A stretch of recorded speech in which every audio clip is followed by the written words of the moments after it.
Colgan. I see a lot of familiar faces in here. Some of you probably attended the workout with him this morning. Hopefully you did, because I couldn't quite keep up with him, and so I was hoping someone here could have. I think Betsy did for a minute. Hi, Betsy. Come on in. So I think a lot of you know Dr. Colgan, and he's been writing books for many years, since the early 1980s, and has probably, 25 books out now. Has been on the advisories for different countries, ours, Canada, and he's also a great trainer. Experience this morning at the work. People, how many are actually health professionals? Quite a few. Okay, you probably know this, but in 2003, I was involved a little earlier than that, but in 2003 we cracked the human DNA code, and we thought we had it done. We thought, now we know what it's all made of and how it works. And then by 2005 we realized that that code coded only for one thing: proteins. And we quickly found out that there wasn't 50,000. The whole of the human body is a protein. There are no other working units. The fats are only supportive of the proteins. They don't do anything. Only the proteins work. All your enzymes are proteins. The very enzymes that are enabling me to speak right now are being created moment by moment by the million, and I am able to speak because of them, and they are all proteins. So if you follow a diet that has inferior proteins, and when we're talking about inferior proteins, we're talking about most of the meat that is sold in the United States, most of the fish that is sold in the United States, all of the poultry that's sold in the United States, practically all. They are all now inferior proteins. We know that because we can measure them.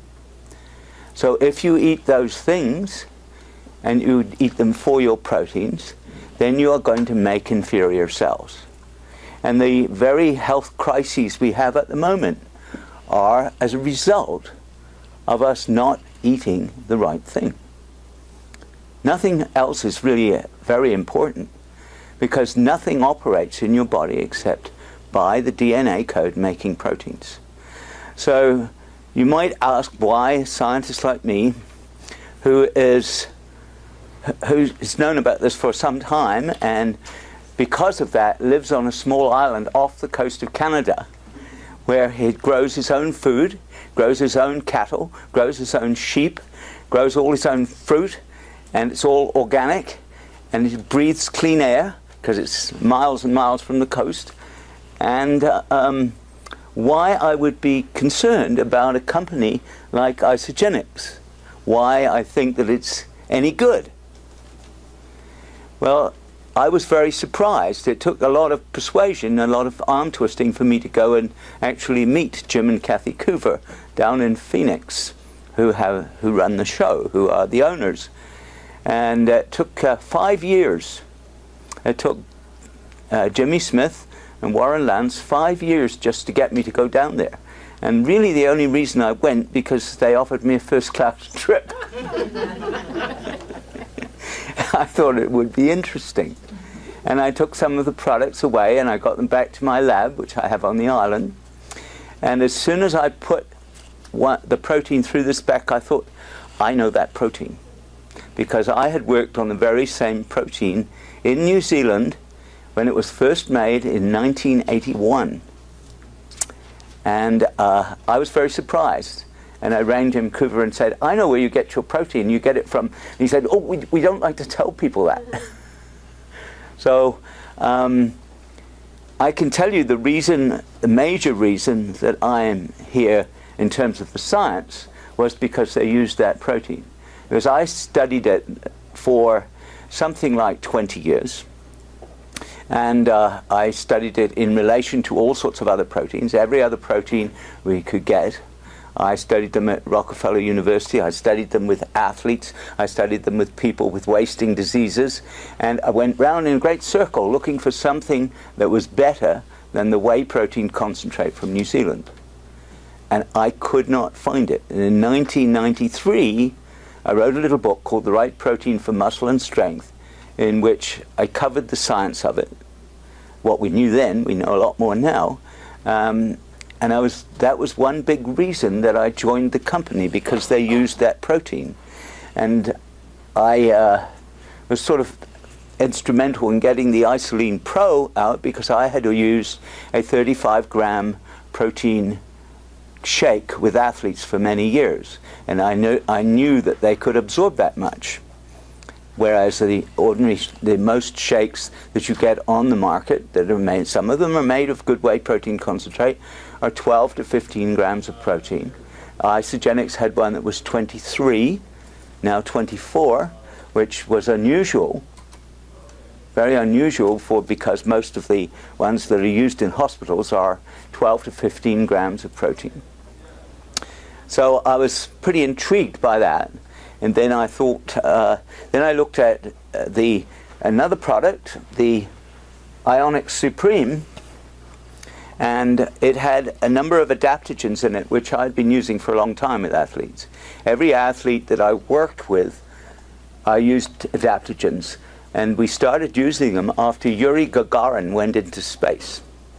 And the reason for that is because the Russians could keep a man in space, whereas the Americans couldn't. And we wondered why. And one of the reasons is they were using a large dose of Eleutherococcus centicosus every day with these cosmonauts, as they called them. And so through various scientific channels, we found out what sort of mixtures they were using. And I was, again, very surprised to see them in this mix, because normally I would get athletes to go to a Chinese medicine store and buy them every month at about $300 a month. All the athletes I work with now use Ionic Supreme because it is a very good mixture of those adaptogens. And if anyone has any questions about that after, I can answer them.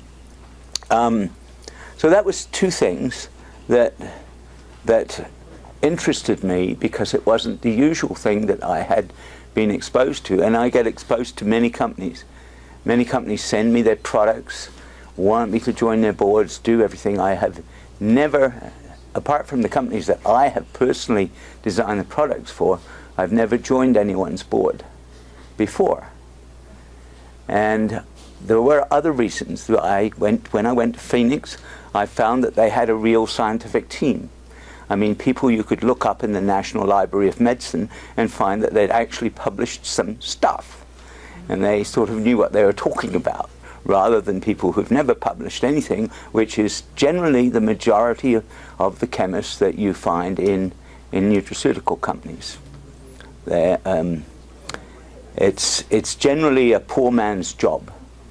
People who can't get a job with Big Pharma, they take a job with a nutraceutical company. Now, I know that's a bad thing to say, but it's true. And I was very surprised to find that they had people like Dr. Suk Cho and others in their scientific team that were not like that were actually good scientists. So I was most surprised. And in fact, the head of scientific communications, David Despain, was a child when he first came to my lectures with his father, and told me at that time when I went to Phoenix that he had joined the company. He had studied nutrition and gone and did his degree in it because of me, which was interesting. So the science is there behind Isogenic. Every product that you see is not a knockoff, not a me too, not a copy of anybody else's. This is original work. And sometimes it's very frustrating. We've been working on one particular thing now for 2 years, and I don't know if we're any further ahead than we were when we started, but that's what science is about. and they do have a scientific advisory board. I think that Isogenics could publicize it a bit more because they have some professors of medicine on it that are heavy hitters with a lot of publications, and there are not many nutraceutical companies out there that have people like that. In fact, I think I'm privileged to be on that board. So the question then comes is, well, this is, of course, processed material. And I'm somebody who likes the natural material. I always tell people in my books and things, eat as close to the ground as you can, where it came from. And the only difference I know is that first, the protein was one that I had studied myself, and I know it works. And therefore I was interested in using it with athletes. And I did a test with 6 triathletes of national standard. And I was amazed by the results. And I have to say that one of the things that has interested me for a long time is how many toxins we have in our bodies. I mean, the air in this room at the moment, even though Spokane, even though Spokane is a relatively clean air compared to, say, San Diego, it's still full of toxins. And I first measured these at the University of California in San Diego, taking athletes there who lived clean, worked out every day, lived on the coast, and we put sweat bags on their back, and then we analyzed the sweat. And we found heavy metals, we found PCBs, we found DDT in their sweat. DDT's been banned since 1976.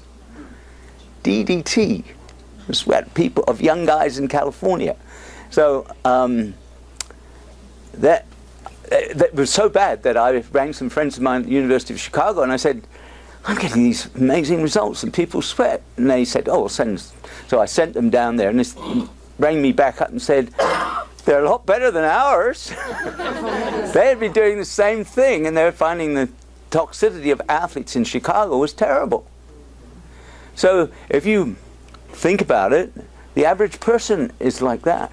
The average person, not quite as toxic as an athlete, because athletes tend to breathe much more air than the average person, up to 12 times the air. So they get many more toxins. But the average person has, we know from the EPA measurements, about 70 man-made toxins in their body, apart from toxins that occur naturally, which we can't tell, how they got those. I mean, they're there everywhere. But man-made toxins, and you think, well, I'm functioning all right. At least I think I am, if I could remember what I had for dinner yesterday. That's the way it goes, though. We're the instrument, and we don't notice the toxicity in our bodies as it gets worse. And so I had, for years and years, had a toxin removal system which was very effective. We would take people and we put them through this for, I won't describe the whole thing, for 5 days, and we could measure the toxins that came out in their sweat, and they were pretty bad. Pretty bad. But that cost a lot of money. People had to come see me. They had to stay there for 5 days. They had to pay for hotels and whatever, and fees and everything. And then they went away back to their own environment again, where they immediately got more toxic. So we know that they're going into our bodies 24 hours a day. And we hear, I think that the media are somewhat biased in reporting these things, because the American Lung Association publishes a report on the air every year. And every year since the 1970s, when the EPA was started to clean it up, it's got worse. And the air in America now is worse than it's ever been in history in terms of its toxic load. And that means we are the worst we've ever been in history in terms of our toxic load. And so one of the things that interested me about Isogenics was they had a simple system that you could use every day. And my big question was, but does it work? does it work? And when I examined it in detail, I found it was a very ancient system that was used by Hippocrates. The exact same system, with botanicals and with clay to remove toxins from the intestines. And in fact, the same clay that is used in the isogenic system is now in the British Museum, and it used to be called sedulata, and it was sent all around the world as a medication. It was so important as a medication that sailing ships used to take it from Greece, where it was mined, to all around the world. And I went to the British Museum and took photographs of the cakes with the head of with the stamp of the goddess Diana on them, Terra Sigillata. And that is the same stuff that is used now today in the isoflush of isogenics. So that's sort of interesting. John Anderson is a very smart guy, and he had thought his way through all this, and then he developed a botanical mixture that was very similar to the one used by Hippocrates. And the reason that Terra Sigillata was such an important medication for nearly 20 centuries was that it was the only thing that was effective when somebody was poisoned. It was the only thing that could get the poison out of the intestines. And the reason it does that is because it's composed of very tiny crystals which have an electric charge. And most of the really virulent toxins have the opposite charge, so it attracts the molecules. It's not a matter of it soaking them up. It's a matter of magnetic attraction, which then holds them until they've been discharged from the body. So a pretty smart system, and cheap as dirt. It is dirt. Cheap as dirt, and you can use it every day. And it actually does work. So that was very interesting to me. It actually could get toxins out. I won't go into the details of how we measured that, but I can tell you it gets toxins out. Now, how much in terms of our toxic load, we don't know. But any way that you can get toxins out of the body is a good thing, because otherwise they simply build it up in the tissues and they form complexes with proteins, especially in the brain. So the very thing the very instrument that you're using to gauge yourself with is getting progressively clogged with man-made chemicals. And that's a terrible part of our society. We are slowly poisoning ourselves. And that's one reason I live on a little island off the coast of Canada. I did live in San Diego. And when I first went to San Diego, it had 5 to 10 days a year where the air index was over the level of 200, which the EPA then says is hazardous to health. When I left San Diego in 2003, it had 115 to 150 days a year where the air index was over 200. That's how polluted it has become. In fact, it's listed by the American Lung Association as the most polluted city in the United States. And that's even after Arnold Schwarzenegger. Well, he did a lot to try and clean it up, but he obviously wasn't successful. So those are the reasons, the scientific reasons I joined Isogenics. There is another reason I think that's most important, and that is Isogenics has a culture that I've never seen before. I've worked for many big companies, but I've never seen a culture like that in Isogenics. I've never seen a culture that has given me so much time for the two greatest inventions of the human mind, love and laughter. So I'm very pleased with that. And for those of you who are in Isogenics here, it's an incredibly valuable thing. It's something you won't find in many places where you work. Now I can say that from having worked for 56 years. So then I went on to look at other products of Isogenics. Vitamins and minerals I won't go into. They're a solid vitamin and mineral that replaces some of the stuff that's now been removed from our food. Despite what the USDA says, if we examine the foods and we actually measure the amount of nutrients in them, it is not what you see on the label. Not at all. And you might see things on the label that are actually added to the food afterwards because they're missing in it. But most people don't know, for example, that virtually all of the vitamin C that you see in a store is made by one company. And it's made by taking corn and boiling it in sulfuric acid and then precipitating out the ascorbic acid. It's a very simple chemical process, and the ascorbic and the vitamin C is completely synthetic. It's not vitamin C that ever occurred in a plant, because vitamin C that occurs in plants is far too expensive to put in vitamin pills. So that's just an example. Now the very same corn in another company, by a slightly different chemical process, is turned into vitamin B2, riboflavin. Almost all the riboflavin you see that has been added to food or is in vitamin pills is made from corn, but it's synthetic. So that's the world that we live in, and I don't it's not going to change in our lifetime. I mean, very simple things are not going to change. Toxicity is going to get a lot worse. We know that. Because people keep demanding, as we had a conversation today, they keep demanding to build houses on the best land.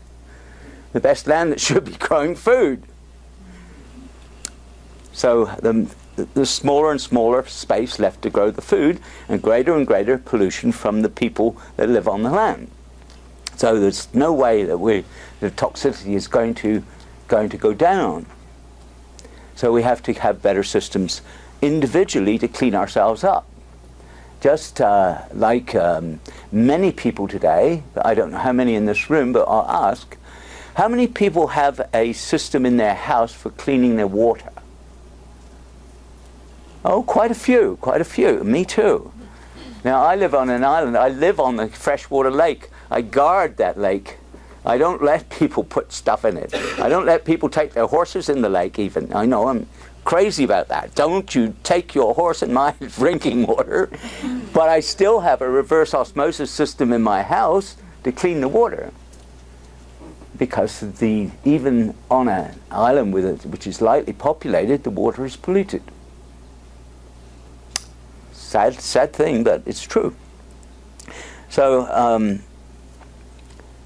it's the world we live in, and so what we have to do with ourselves is we have to attach to ourselves some sort of cleaning system to get as many of the toxins out. Otherwise, they certainly build up. We know that. They will build up.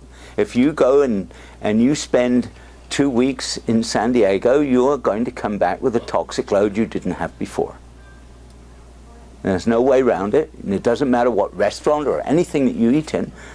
Every restaurant, you've probably seen this if you've been to San Diego, every restaurant has to have on its wall that according to the government, the foods and beverages served in this restaurant contain materials that are known to be carcinogenic. They have to have that on the wall of the restaurant. Doesn't matter where it is. Now, people didn't believe me when I went to a conference down there, a scientific conference, an isogenics conference actually.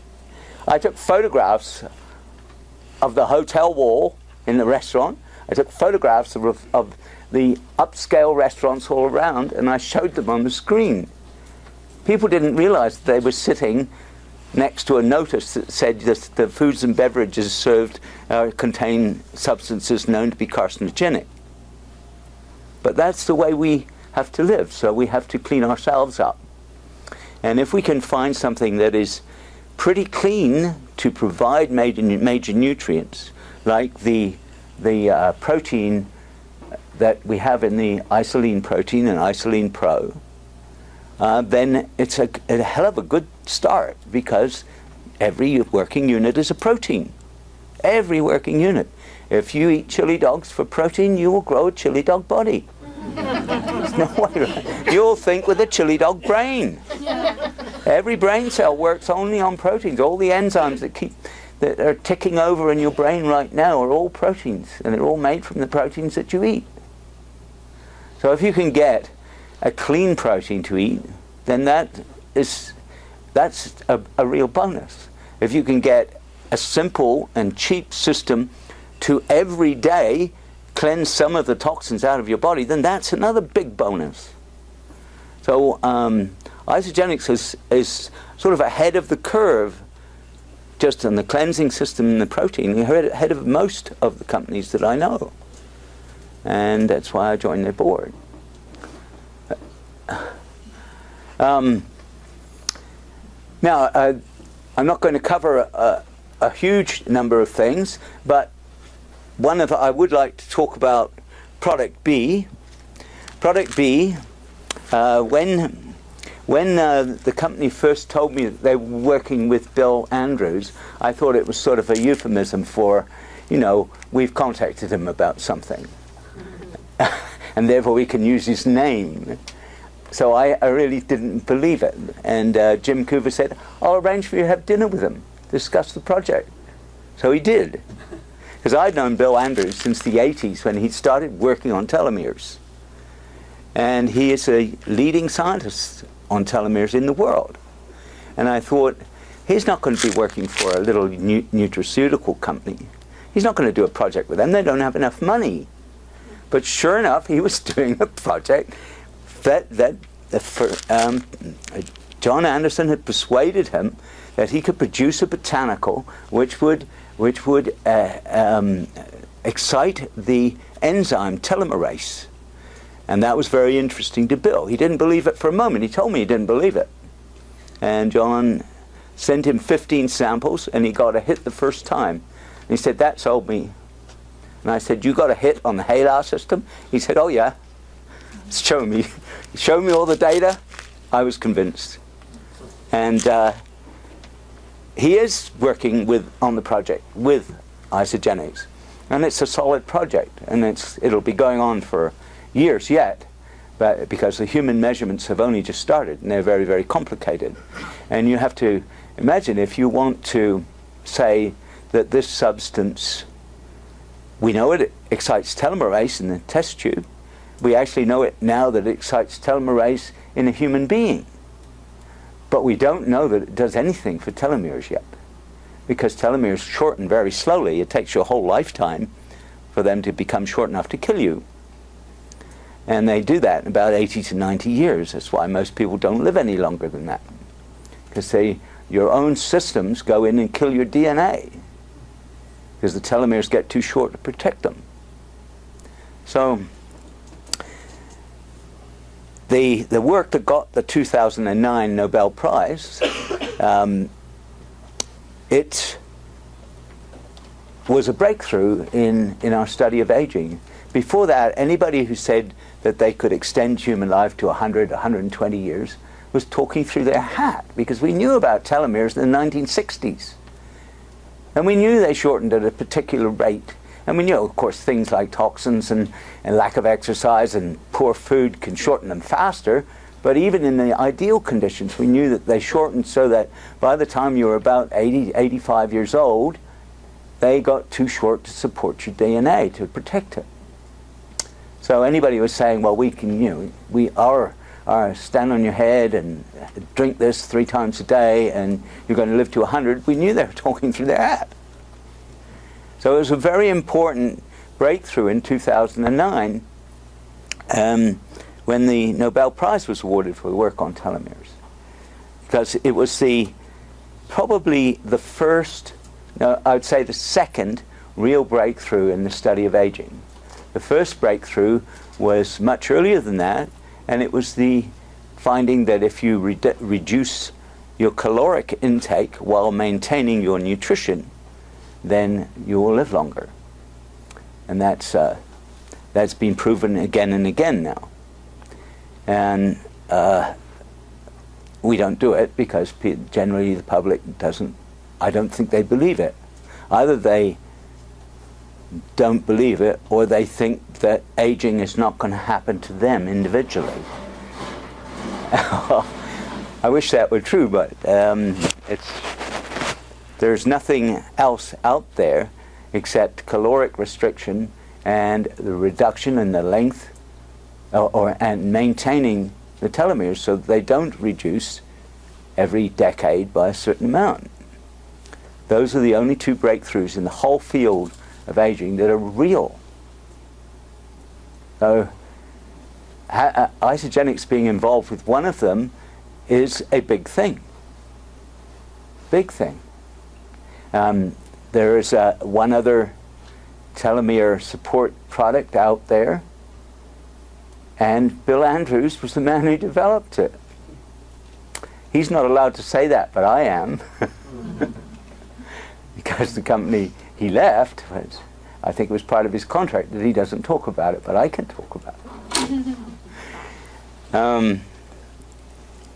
So I guess it covers most of the base products, except that I was brought in because there was a gap, I guess. There was nothing that dealt with the brain. And the brain is the most robust organ in the body. It will stand a lot of insults and still come through for you. You'll still be able to remember who you are when you wake up tomorrow morning, which isn't the case for, your heart, your liver, your lungs, your kidneys. They're not so robust. The brain is in a bony case, and it has a very, very good barrier called the blood-brain barrier, which stops a lot of things getting to it. But it still ages from about age 25. It starts to age. It reaches its maximum size, levels off, and by age 35 we can measure the deterioration that occurs in memory, in brain speed, in balance, and it's all there. It's solid measurement. So I've been interested since 1997 in athletes and in their brain function, because one of the grants I got was to measure the brains of some athletes who had dropped out of sport, who were very promising, and there didn't seem to be any reason for them dropping out. And when we did MRIs of their brains, we managed to find 54 of them. And when we did MRIs of their brains, every single one showed brain damage. Every single one. And I thought, oh, does this mean that everybody's got brain damage? Unfortunately, it does. And now we know by age 35 we can measure it in almost everybody. So then my quest became, how do we prevent that from happening? What are the things that other people have studied that will, when you, in controlled trials, what are they that can maintain the brain? Now we know since 1997, some colleagues of mine at the Salk Institute proved for the first time in humans that the brain can grow new cells in an adult. Prior to that, all the textbooks would tell you get a certain complement of brain cells at birth, and they get gradually eroded over your lifetime. And at some point, the number of cells is not sufficient to support your cognition. And that's inevitable. And it was very pleasing when Rusty Gage and Peter Erickson at the Salk Institute in '97 proved that older people could grow new brain cells. It had been seen in animals since the 1960s, but and when I was at Rockefeller University, we saw it in birds. but it never been shown in humans. Sort of grisly experiment that I describe in one of my books, but because you've got to be dead to prove it. But all the textbooks have now been changed. If you buy a modern textbook, you'll see the words neurogenesis and neuroplasticity in it, because we now know that the brain can grow new connections and new cells throughout the adult lifetime. So then the question became, how do we stimulate that neurogenesis? What are the systems most likely to break down? How do we maintain them? And how do we stimulate those? There's two areas of the brain we know that produce new cells. They grow them like a little garden. It looks like a garden. Various plants grow up, and under electron microscopy it looks like a garden. And then they line up, and by a chemical signal they march through the brain until they find the area that needs new cells. And then they spread out like a garden again, and then some of them grow up into neurons, some develop into glial cells, some other support cells, about 10 different sorts of cells. And that's why stem cell injections in the brain don't work, because they don't have the environment, they don't have the garden.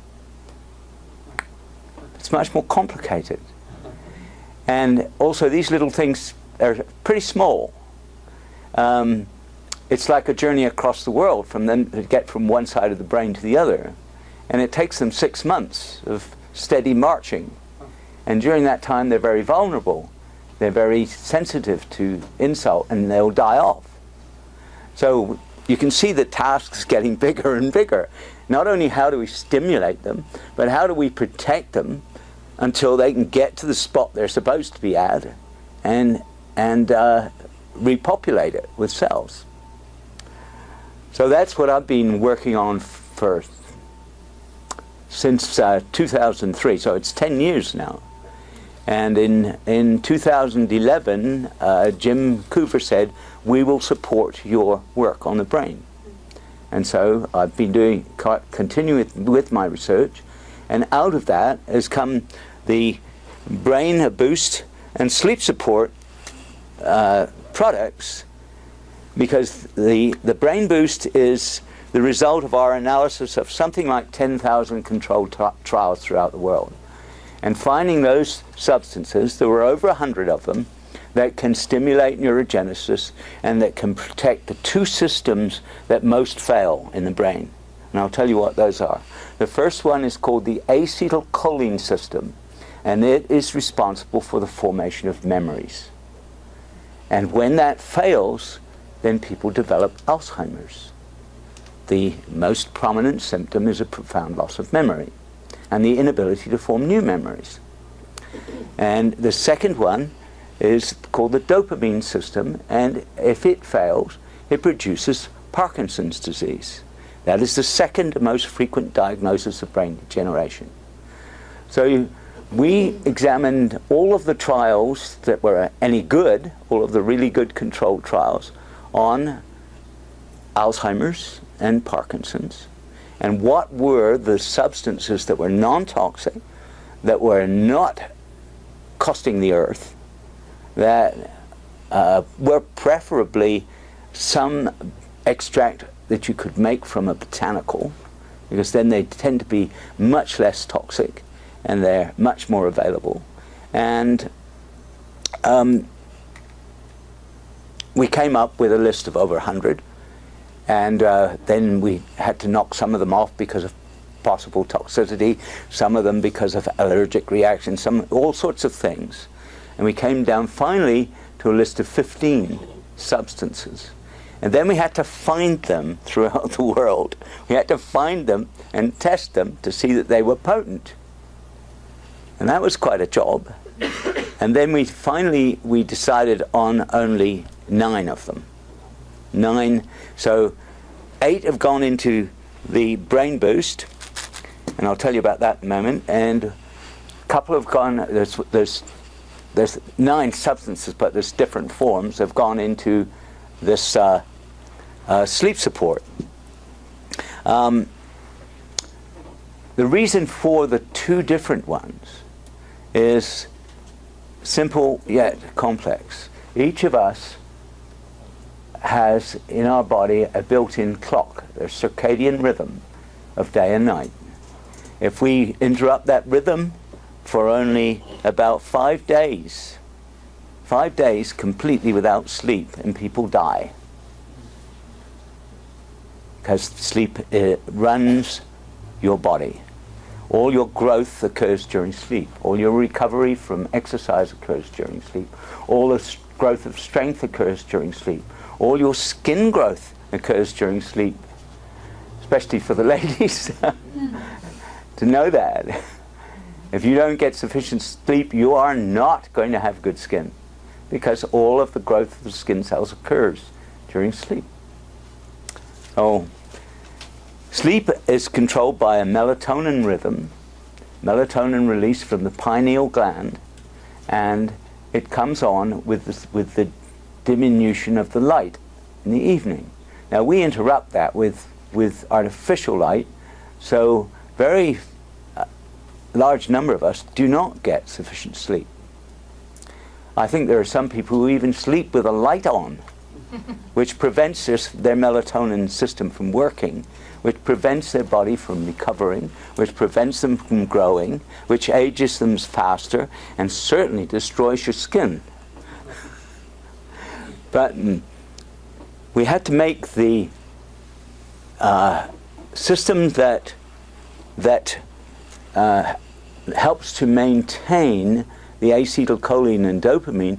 We had to make that as one system, because acetylcholine and dopamine, those two systems, click on in the morning when the melatonin system closes down.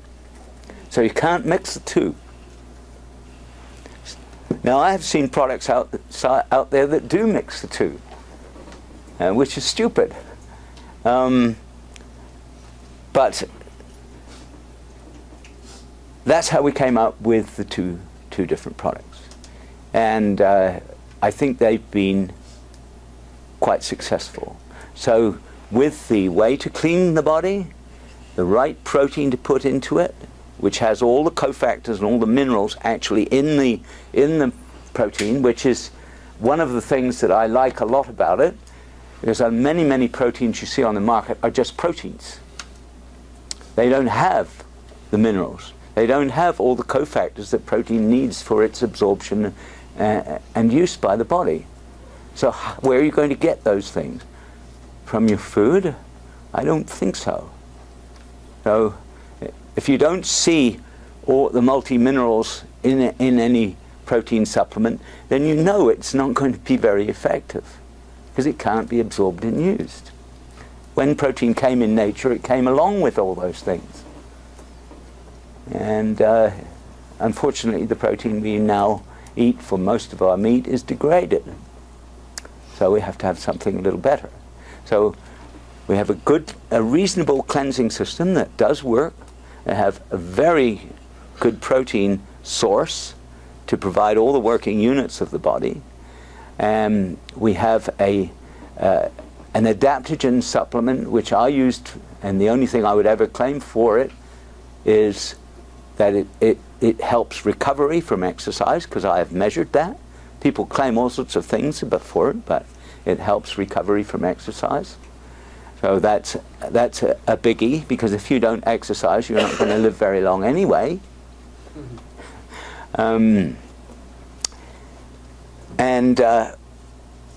We had the tantalizing possibility of product B. Product B has only been proven in a test tube at the moment, but we have the tantalizing probability or possibility that it will be proven in humans within a couple of years. And we also have the brain and sleep support. Now, there are still gaps, and Isogenics is not standing still. In fact, we're already on to, the second generation that we're working on, and there are still gaps in things that we should be doing, and we will be doing them. But the loveliest thing to me is that they're prepared to work on these gaps and put significant money into them, even if they don't know whether they're going to sell in the marketplace or not, which is pretty good. They had no idea whether my supplement was going to sell in the marketplace. In fact, their market analysis said that it wouldn't. So we've been pleasantly surprised.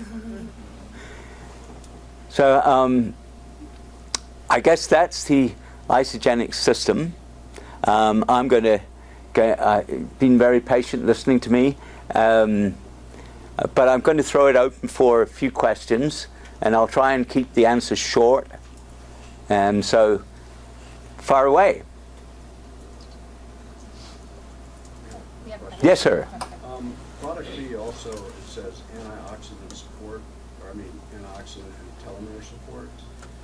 It seems like there's a awfully big antioxidant component to product B, more than just the telomerase part. Oh, It just seems like that's... yes, but the important thing about it is the induction of the enzyme. That's the key factor. Induction of the enzyme telomerase is a very, very complicated thing. In fact, we say induction of the enzyme. In fact, it's a family of enzymes, and product B induces two of them. But that's the only thing that we know in science that protects the telomere, that adds the amino acid component that is broken off each time a cell divides, and it adds it back in again. And it does it very, very successfully in an infant, but it doesn't do it in adults anymore.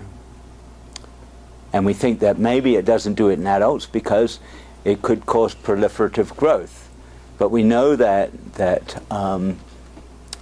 product B does not cause proliferative growth.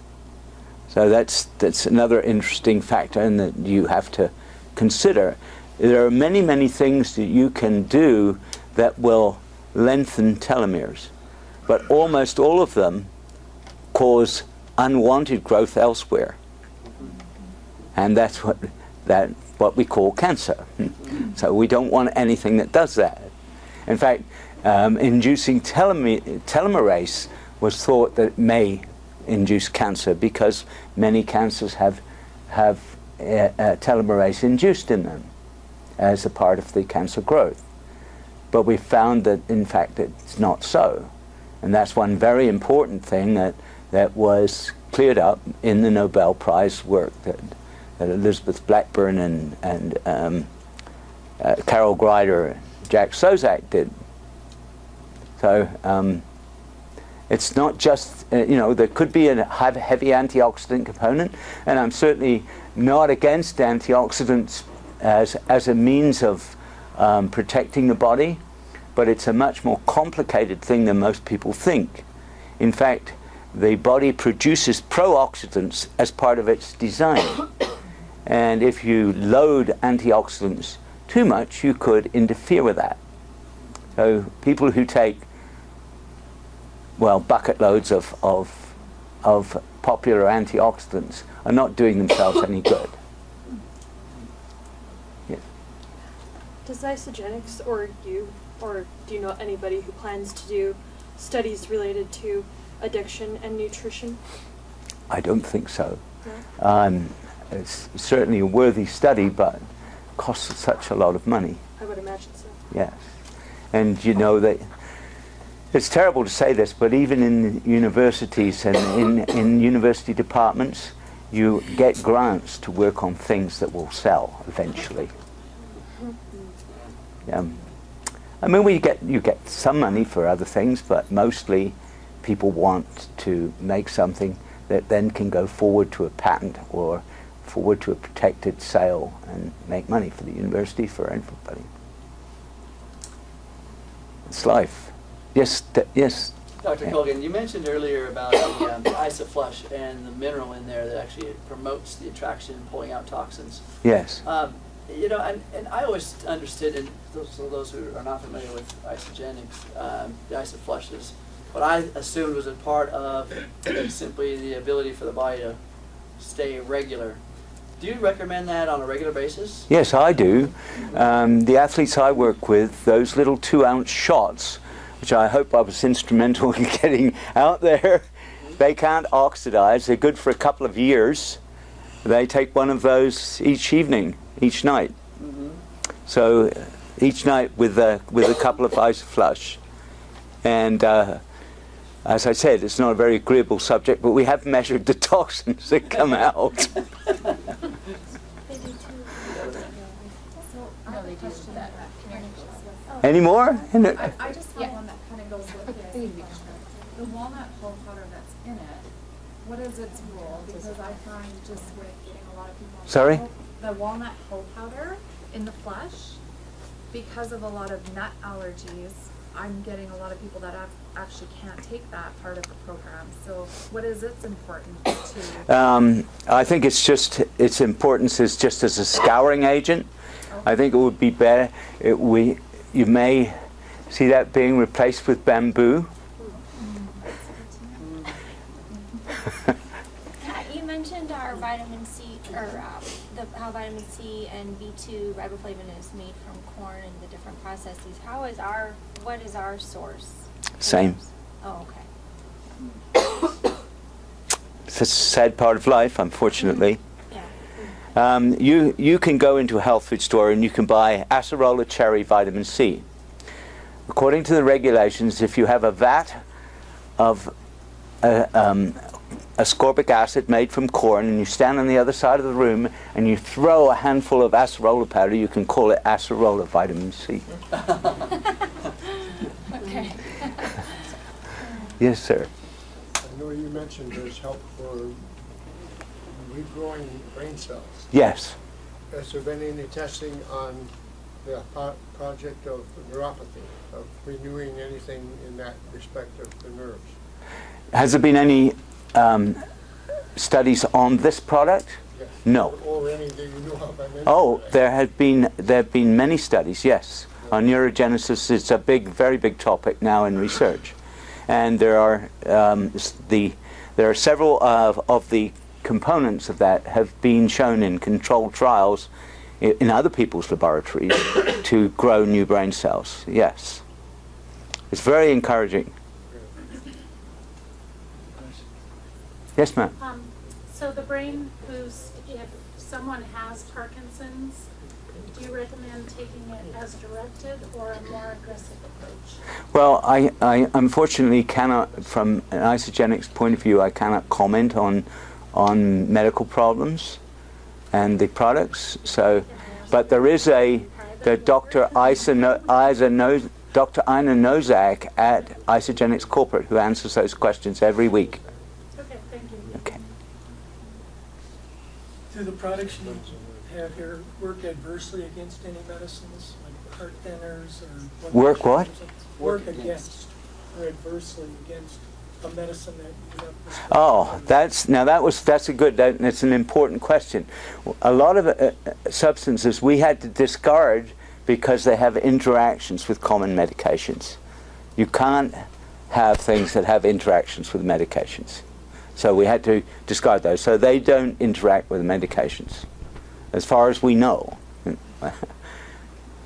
I mean, we've studied all the research, because that's a pretty important one. Any other questions? No more? Gosh. One thing. Yes, ma'am. I have a granddaughter that's almost 3, and she only sleeps 4 to 5 hours a night and then has a 2-hour nap. And would she be able to take the sleep spray? No, I can't. We can't say anything for anybody under 12 because it comes into child category. It's a different thing for a product. All I can tell you is that I've used the same components that are in that in a child clinic that was run by myself and my wife before we retired, and we never had any problems with it. But Thank you. So, with product B, what's the age limit for that? age limit is 18. Yeah, so somebody Yes. 18, 19, taking the vitamin packs with product B would be fine, or a little much. I can't really comment on anybody under 18 for that. So I'm No, sorry. no, 18. they're over 18. Right? Oh, well, that's no problem. No. And Another question back there. Yeah. What if you're pregnant? Can you take your products? If you If I'm pregnant, Pregnant. could I take your products? You can't take, we can't again comment on pregnancy except to say you can certainly take the proteins. In fact, it's a very good idea to take proteins. I could give you a little testimony on that. One of my daughters had one child. She was not using any of the products. In fact, she had a pretty bad diet, and she had a very bad time in labor, and she had a premature child. It was 4 pounds, 12 ounces, and had a lot of trouble. Was in hospital for 6 weeks. And when she came out, I angrily told her that she had to get on the isogenic shake. And she started doing it 3 months later. And yeah, no, the shakes do not make you pregnant. And the second child, she had no problems with the pregnancy. She hardly gained any fat. And the child was twice the weight of his brother, and he's actually now bigger than his brother and more advanced in learning. So that's a big testimony, I know, but that's the truth. Awesome. Any other questions for Dr. Colgan? Awesome. Well, I think he did a great job, so let's give him a big hand. Thank you.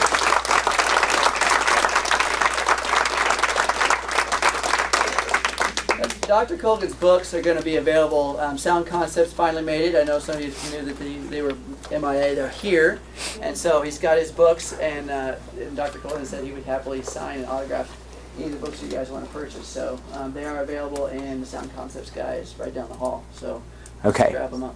I personally have read the Quiet Mind book, and I recommend it to everyone, no matter where you are in either your training, your personal advancement, or your family. I personally recommend that for everybody. And I own the rest of the 3 that are on the banner there as well, so definitely, I recommend it. We Good. have Thank you. our next event's going to be at 7 o'clock. That's our Friday Night Live. So I know you guys all have the schedule. If anyone